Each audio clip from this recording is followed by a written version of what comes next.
bisa menikmati pujian, penyembahan yang dapat kami pun merasakan, dan kemuliaan Tuhan begitu nyata di tempat ini. Terima kasih Bapak, terima kasih. Tidak ada berkat yang lebih indah selain kami menikmati sukacita damai sejahtera di dalam hadirat Tuhan. Oh haleluya, haleluya. Terima kasih Bapak, terima kasih. Kami bersyukur saat ini kami sekeluarga, kami dengan suami istri, dengan anak-anak, kami bisa ada di dalam rumah Tuhan. Haleluya. Kami bisa ada menikmati indahnya hadirat Tuhan. Oh haleluya, terima kasih. Kami saat ini saatnya untuk dengar firman Tuhan. Apa yang Tuhan ingin nyatakan, dia Tuhan nyatakan. Apa yang Tuhan ingin katakan, biarlah Tuhan katakan. Kami dengan firman Tuhan kami dapat diajar. Dengan firman Tuhan kami dapat diberkati. Bahkan dengan firman Tuhan kami bisa merasakan berkat-berkat rohani yang dapat menguatkan kami, yang dapat mengasah kami, yang dapat mendidik kami, yang dapat memberkati kami. Terima kasih, kami siap untuk kebenaran firman Tuhan. Haleluya. Dan firman sudah dikatakan bahwa hari-hari semakin jahat. Cuacanya, alamnya, bahkan saudara-saudara, bukan hanya cuaca saja, bukan hanya alam saja, tetapi manusianya pun juga semakin jahat. Itu akhir zaman sudah semakin dibuka, dinyatakan. Nah oleh karena itu saudara-saudara yang kekasih, bersyukur kita saat ini, bersyukur kita ada saat ini. Saudara-saudara, karena hari-hari semakin lama semakin jahat, baik alamnya, baik cuacanya, masanya, maupun orang-orangnya itu semakin jahat. Nanti akan semakin tersaring, dan memang akhir zaman hanya sedikit saja yang dipanggil, tetapi banyak yang dipanggil, tetapi sedikit yang dipilih. Seperti itu. Coba kita lihat saudara, di gereja di mana saja bisa dihitung yang setia itu, sudah bisa dihitung, bisa tahu. Tersaring dan semakin tersaring. Yang menyaring apa saudara? Yang menyaring itu adalah tantangan, rintangan, penderitaan, aniaya, itu yang akan menyaring. Jadi kita hanya semakin hari semakin jahat, itu adalah alat untuk menyaring. Itu hanya dua yang akan memiliki penderitaan, aniaya, tantangan, itu akan terus menuju setiap saat. Nah untuk supaya kita betul-betul terpuji, saudara-saudara, hanya kita kembali ke firman Tuhan. Firman Tuhan dan aniaya, tantangan itu tidak pernah terpisahkan. Kita mau setia ke gereja, iya, tapi tantangan banyak. Kita mau bertobat, iya, tapi tantangan banyak. Kita mau pelayan, iya harus, tapi tantangan banyak. Tantangan itu yang menguji. Nah saudara, coba kita mau lihat saat ini firman Tuhan. Saudara, hanya dua, tantangan dan firman Tuhan. Itulah andalan kita. Orang yang mau setia, firman Tuhan dibaca, belajar firman Tuhan, lalu menghadapi tantangan. Kita melihat 2 Timotius pasalnya yang ketiga, ayat 10, 11, 12. 10, 11, 12. Telah ikut menderita penganiayaan dan sengsara seperti yang telah ku derita di Antiokhia dan di Ikonium dan di Listra. Semua penganiayaan itu ku derita, dan Tuhan telah melepaskan aku daripadanya. Memang setiap orang yang hidup beribadah di dalam Kristus Yesus akan menderita.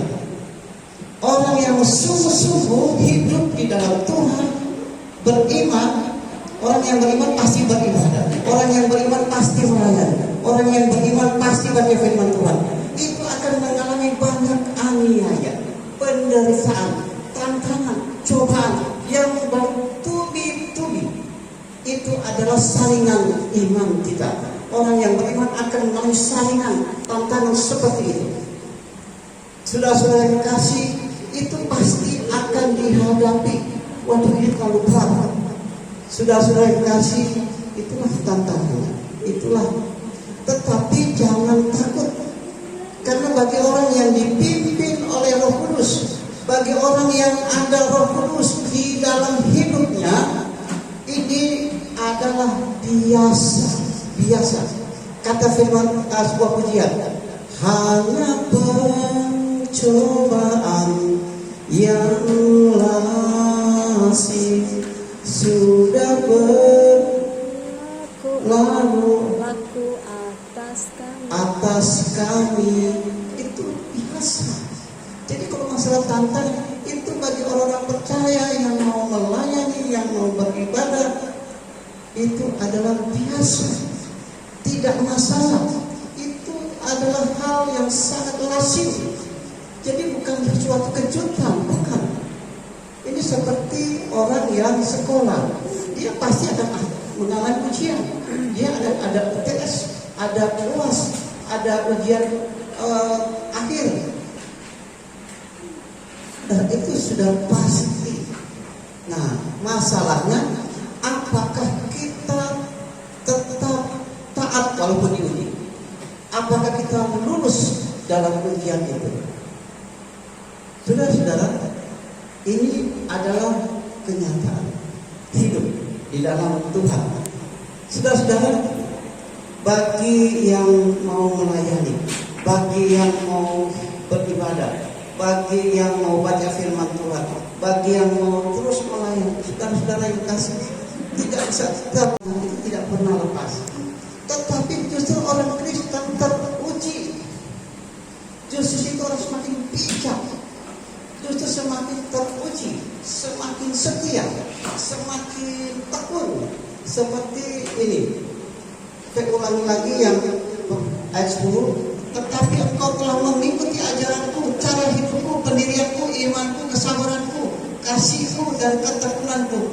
Itu teruji bagi Timotius, sangat teruji.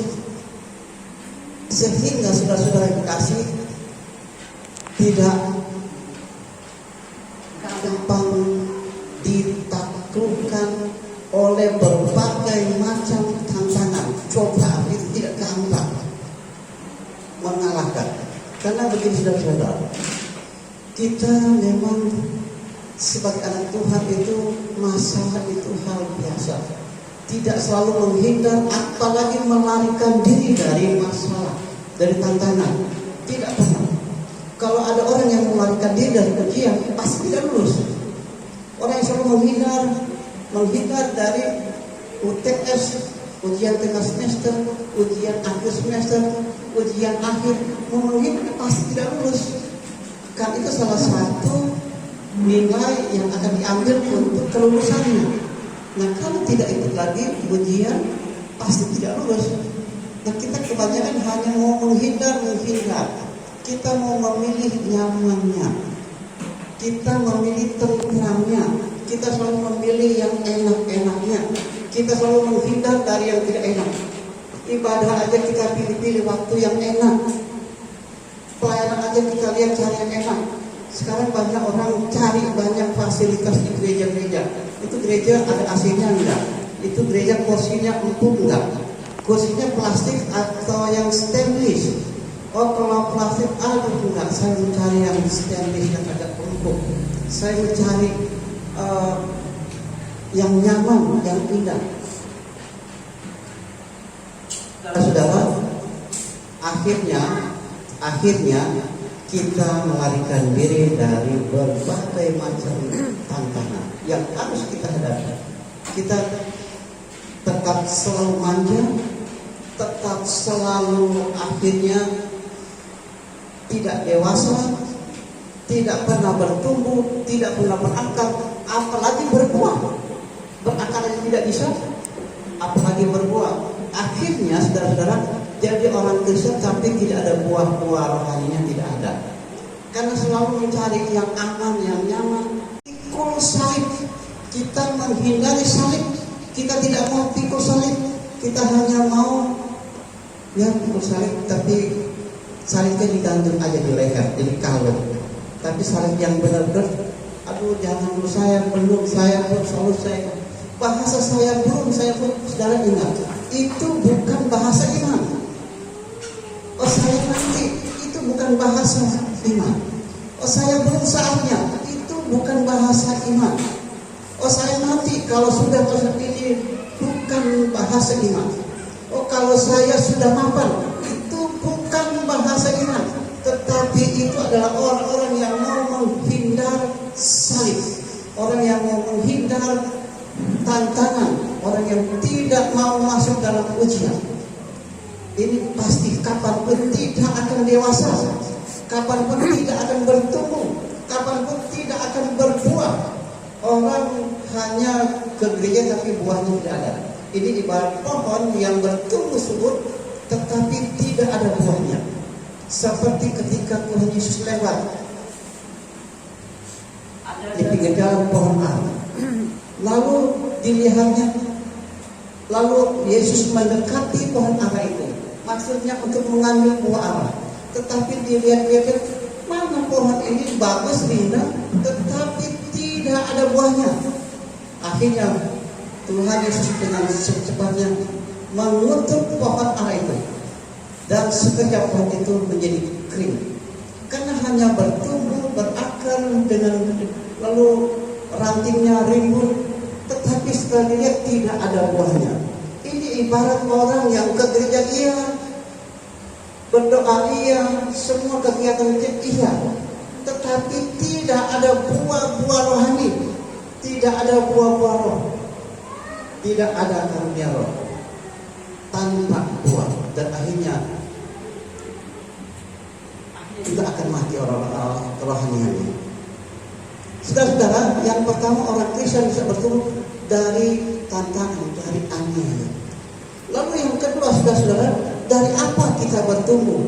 Yaitu dari firman Tuhan. Coba kita melihat ayatnya yang ke-13, 14, 15, 16. Sedangkan orang jahat dan penipu akan bertambah jahat. Mereka menyesatkan dan disesatkan. 14, 15, 16.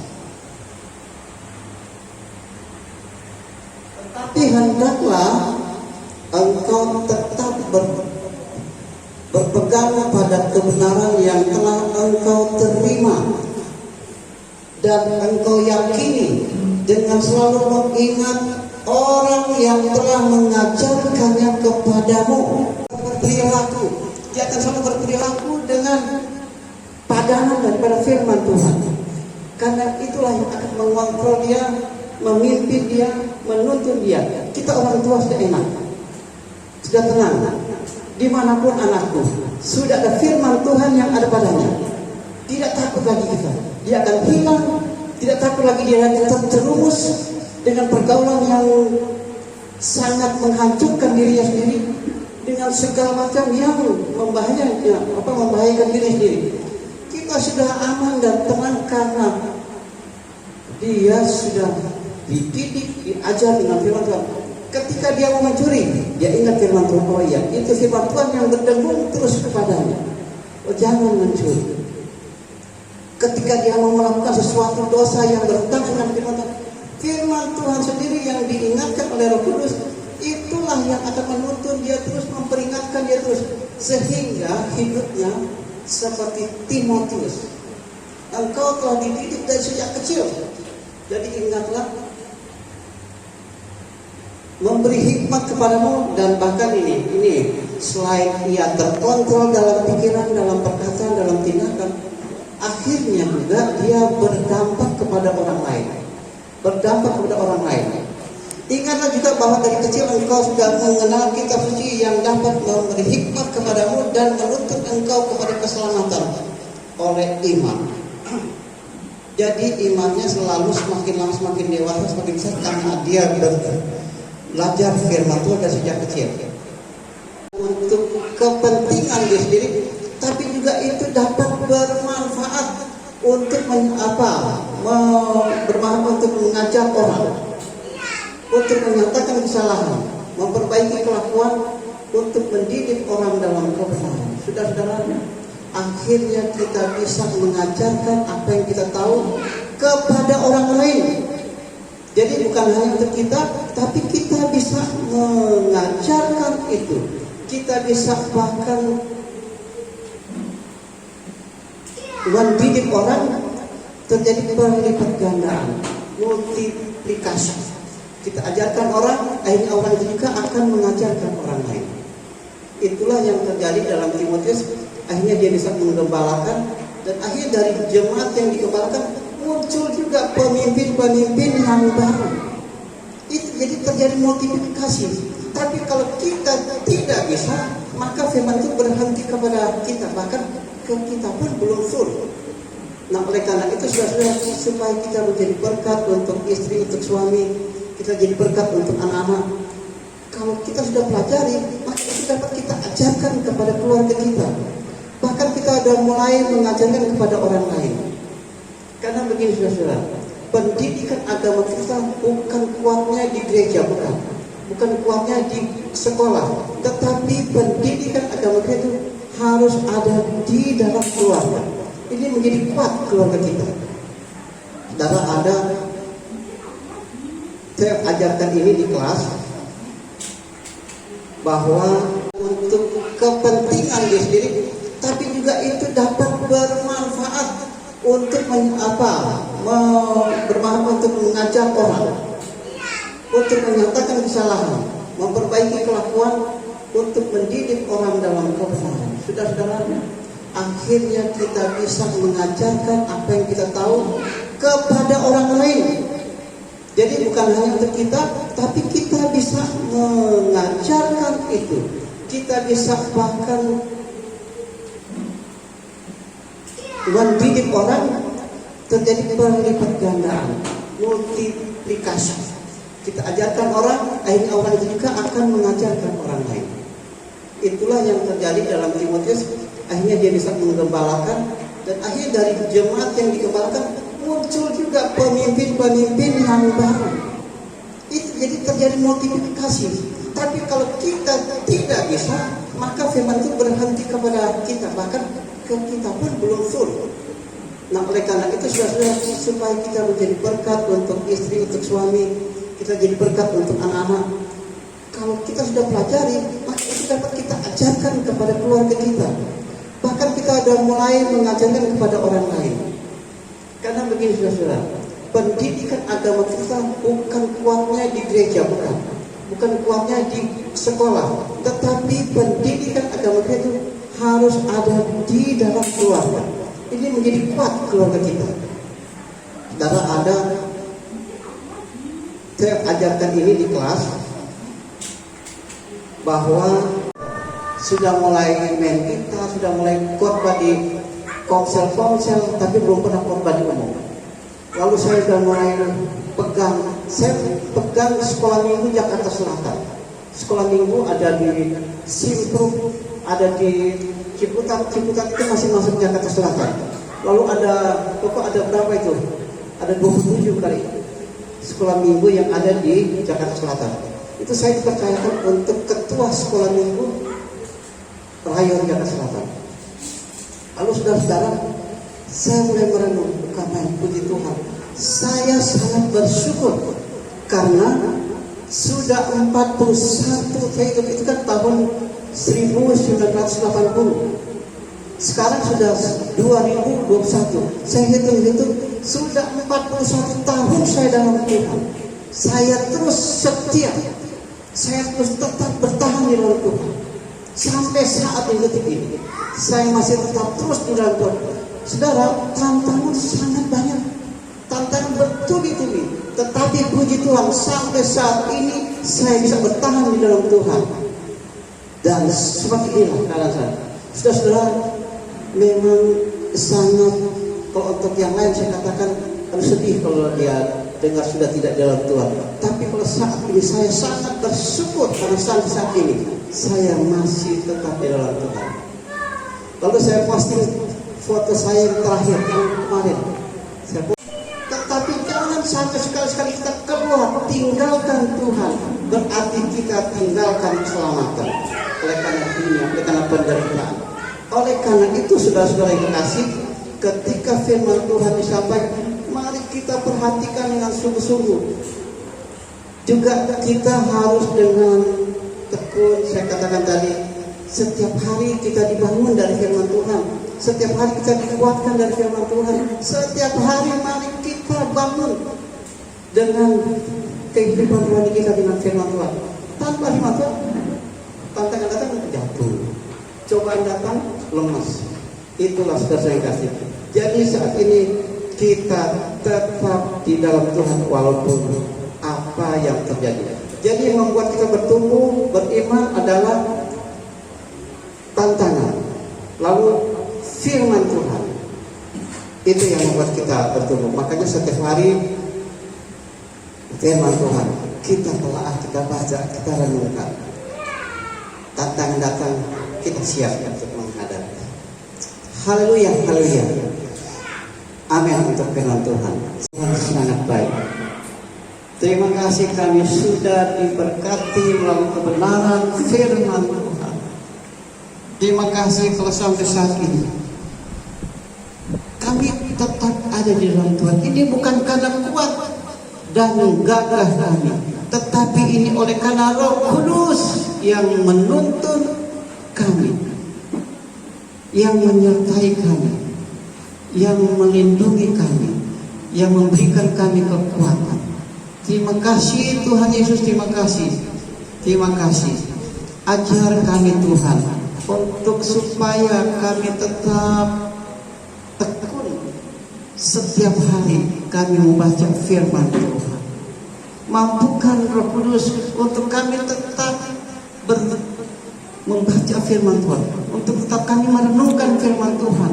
Walaupun itu sangat melelahkan, menjenuhkan, daging kami menolak, tetapi Roh Kudus mampukan kami supaya kami tidak hidup menurut daging kami, tetapi kami takut terhadap Roh Kudus yang terus memberikan kami kekuatan. Mampukan kami untuk menghadapi banyak tantangan di tangan yang sudah biasa. Mampukan kami, karena itulah yang melatih kami. Tantangan di tangan itulah yang menguatkan kami. Tantangan di tangan itulah yang membuat kami semakin cakap menghadapi banyak tantangan, dan semakin banyak kami semakin lebih cakap lagi menghadapi semuanya itu. Haleluya. Terima kasih Bapa, terima kasih Tuhan Yesus. Kami bersyukur atas firman Tuhan saat ini. Cinta kasih serta pertolongan yang sempurna dari Bapa Pencipta langit bumi dan segala isinya, yaitu Tuhan Yesus Kristus, Tuhan dan Juru Selamat dunia. Pimpinan tuntunan Roh Kudus menyertai jemaat Tuhan saat ini sampai Maranatha Tuhan Yesus datang kedua kali.